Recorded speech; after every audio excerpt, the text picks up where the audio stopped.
Today we will start the next chapter, inverse square law and motion of a particle under inverse square law or central force. So next chapter is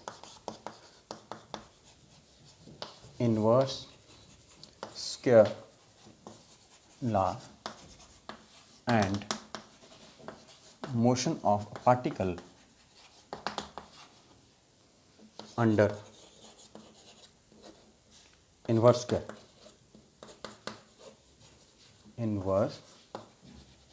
square force or central force. This is our next third chapter.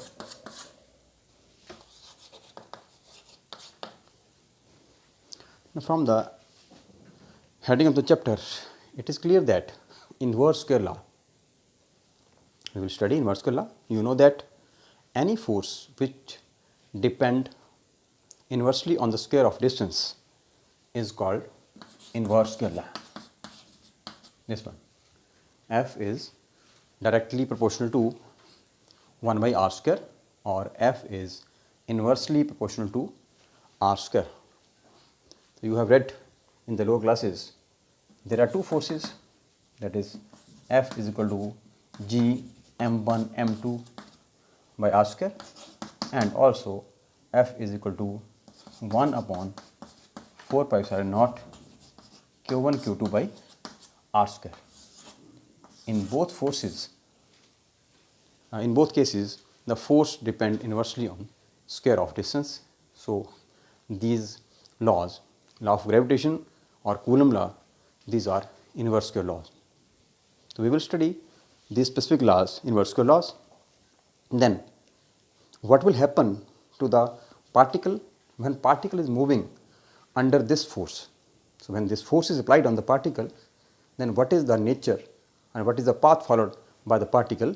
So we will study in this chapter this law as well as the motion of the particle under this force. So before studying or before starting this inverse square law, we will read about basic forces of nature. Basic forces of nature. We know that in nature there are four forces. First one is force of gravitation. Force of gravitation, that is Fg. And second one is electromagnetic force. Electromagnetic force.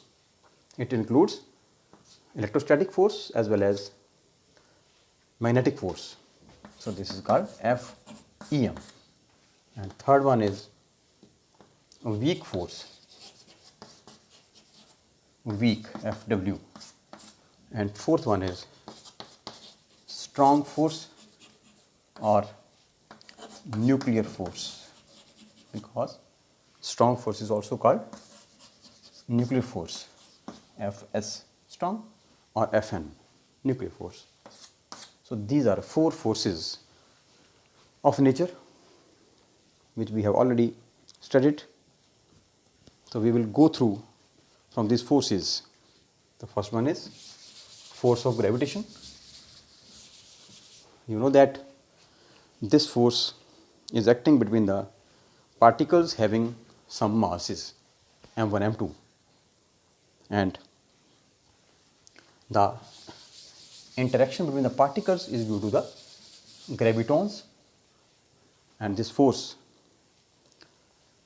we have already studied in +1 class, that is F is equal to G m1 m2 by r square.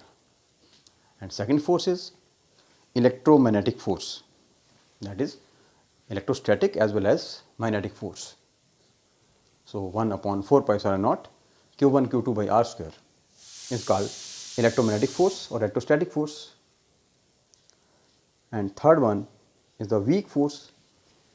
This force is acting between the during the radioactive decay, and it is acting in the elementary particles. And strong force, you know that it is also called nuclear force. This force is acting between the nucleons, that is between proton-protons, proton-neutrons and neutron-neutrons. So, this force is lying within the nucleus.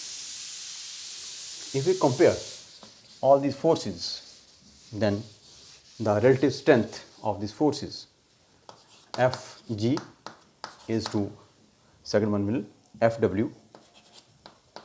The gravitation force is the weakest force among all, and after that Fw.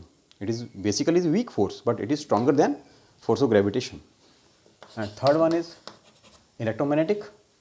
It is stronger than weak force. And last one is Fs, which is called strong force or nuclear force. So, strong force or nuclear force is the strongest force among all. It is the weakest force. So, it has long range, it has short range.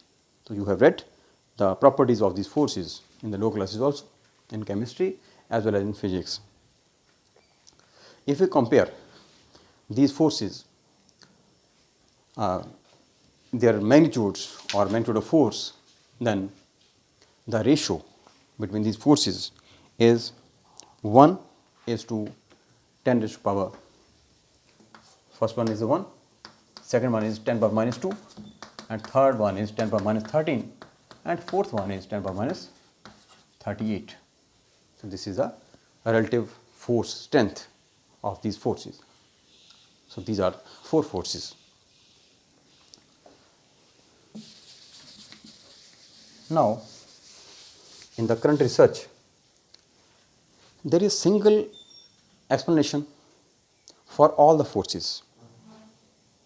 A Pakistani scientist, Abdul Salam, has given the theory of unification, that is unified theory.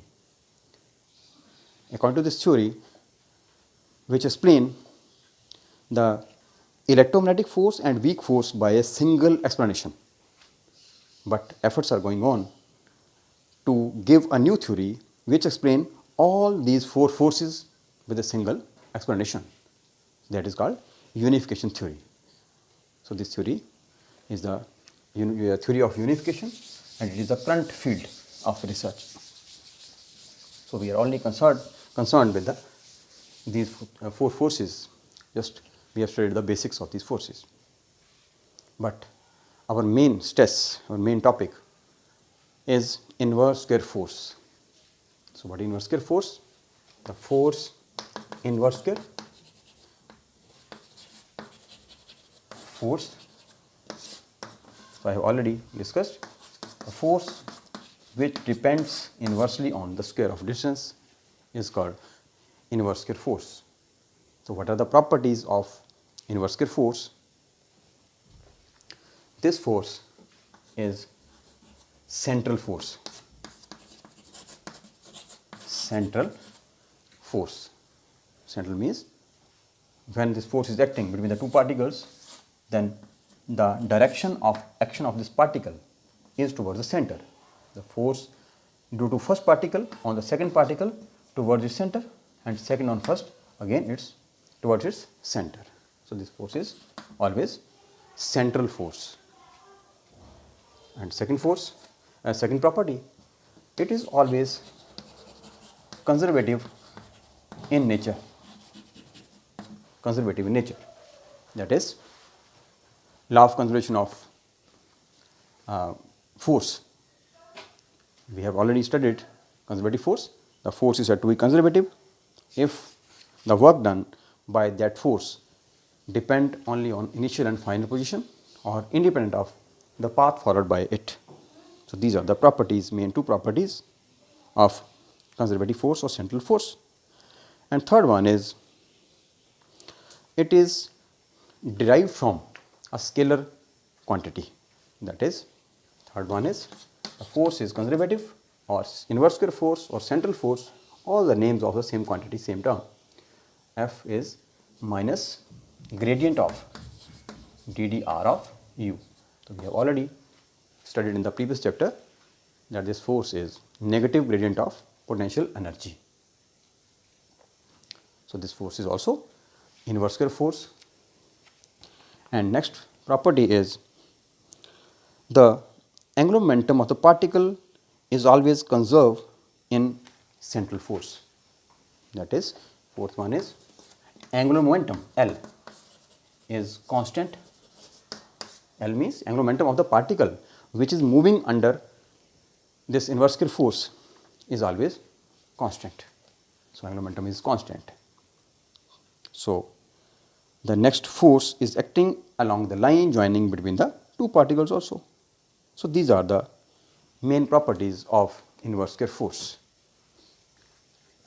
Now, we will study this inverse square force and its applications in the next lecture.